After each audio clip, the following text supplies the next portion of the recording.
Questão 2, Pós-Comp 2025. Questão de álgebra linear. Sobre os autovalores e autovetores da matriz A abaixo, é correto afirmar que... Então, ele dá para a gente uma matriz 2 por 2 e pergunta a respeito dos autovalores e autovetores dessa matriz. Então, se você olhar aí nas opções, não possui autovalores, possui o autovalor 4 com multiplicidade 2, possui autovalores iguais a 3, iguais a 4 e 2. Então, ele quer saber quais são esses autovalores e autovetores. Para calcular autovalores e autovetores de uma matriz, a gente tem que lembrar da definição de um autovetor. Um autovetor é um vetor que, quando multiplicado pela matriz, porque uma matriz ela pode representar uma transformação linear, ou seja, uma transformação de um espaço vetorial para outro espaço vetorial. E esse autovetor é um vetor especial para essa matriz, porque quando ele é multiplicado por essa matriz, ou seja, quando ele sofre a transformação linear dessa matriz, ele não muda de direção. Essa é toda a ideia de um autovetor e de um autovalor. Então, o autovetor é o vetor que não muda de direção quando a transformação linear é aplicada a ele. Por isso que os autovetores pertencem a matrizes, porque eles pertencem a transformações lineares específicas. Então, e o autovalor é o valor pelo qual esse vetor vai ser esticado, porque ele não muda de direção, mas ele pode mudar de tamanho. Então, se o autovalor for um valor negativo, isso significa que o autovetor ele vai ser invertido, por exemplo. Se o autovalor for 2, significa que o autovetor vai dobrar de tamanho, de magnitude. Então, a gente vai usar essa definição para chegar na forma de calcular. Porque é muito chato ter que lembrar a fórmula e no pós-comp você não vai lembrar todas as fórmulas da faculdade. Então, se você lembrar a definição, você consegue chegar na fórmula na hora. Então, a definição é A, que é a matriz, vezes um autovetor, V, é igual a lambda vezes o autovetor. Por quê? Porque a definição é, quando você aplica uma transformação linear, A, no autovetor V, esse autovetor não muda. Ele mantém a mesma direção que ele tinha. Ele só muda de tamanho ou de direção, ou seja, ele é multiplicado por um escalar. O autovalor ele é um escalar. E o que a gente está procurando aqui é justamente o autovetor e o autovalor. Se a gente isolar o V nessa equação,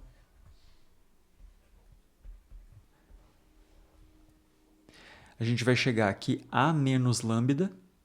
Aqui a gente tem o A, que é a matriz, e lambda, que é um escalar. Como que a gente subtrai uma matriz de um escalar, né? A gente vai usar a matriz identidade. Então, esse A menos lambda, na verdade, vai ser A menos lambda vezes a matriz identidade. Isso aqui vai ser uma matriz das mesmas dimensões da matriz original. E essa matriz, multiplicada pelo vetor, pelo autovetor, dá zero. Bom, o que isso quer dizer? A gente sabe que o autovetor ele não é nulo. Porque se ele for nulo, essa é a solução trivial, digamos assim. Porque você pode multiplicar uma matriz por um vetor nulo e ele continuar nulo. Isso não quer dizer que ele é um autovetor. O autovetor ele tem que ser não nulo. Então, o autovetor é não nulo e o resultado dessa equação é zero. Isso quer dizer que o determinante dessa operação matricial é zero. E esse aqui é o polinômio característico dessa matriz. Teve questão no pós-comp que pediu o polinômio característico em específico. Então, esse nome é importante de saber. O polinômio característico é o polinômio em função de lambda, que é a nossa incógnita dessa equação, que é o autovetor, é o polinômio que sai desse cálculo de determinante. Então, vamos fazer esse cálculo. A gente vai querer o determinante da matriz, que é 4102,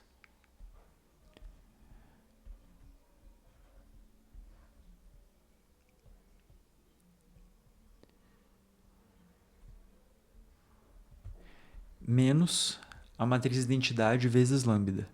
A matriz de identidade é aquela que tem uns na diagonal principal. E agora vai ter lambda. E isso é igual a zero. Vamos fazer a subtração aqui das matrizes. 4 menos lambda, 1, 0, 2 menos lambda. Então, o determinante dessa matriz aqui tem que ser 0. Determinante de uma matriz de ordem 2. A gente vai fazer o produto dos elementos na diagonal principal menos o produto dos elementos na diagonal inversa. Ou diagonal secundária. A diagonal no outro sentido. Então, aqui a gente vai ter 4 menos lambda vezes 2 menos lambda menos o produto dessa diagonal aqui, que vai ser 0, igual a 0. Bom, daqui já está resolvido, porque a gente nem precisa distribuir esses valores. Se você distribuir esses valores, você vai chegar numa equação de segundo grau, e aí você vai ter que resolver ela por Bhaskara. Mas não precisa fazer, porque aqui ela já está fatorada. Então, ela já está resolvida. Você não precisa distribuir para depois resolver de novo e chegar nas raízes. Aqui já está resolvido.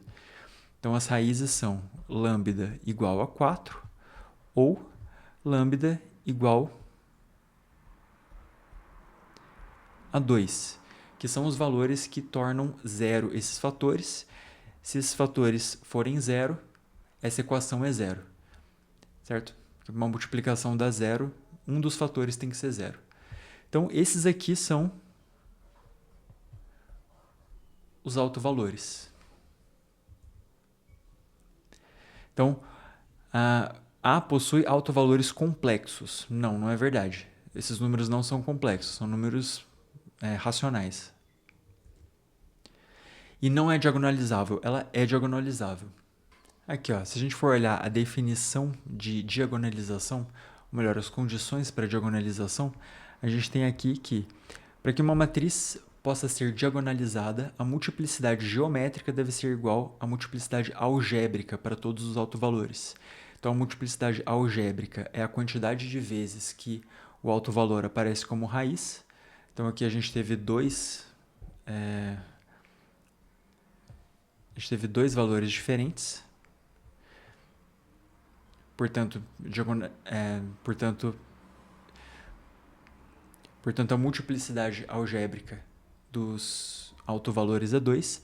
E a multiplicidade geométrica, ou seja, o espaço, a dimensão do espaço da matriz, é 2 também.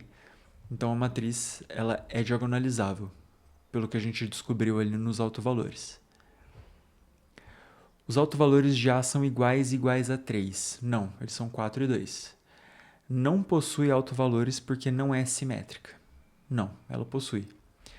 Autovalor 4 possui multiplicidade algébrica 2. Não, o 4 não aparece duas vezes, ele aparece uma vez só.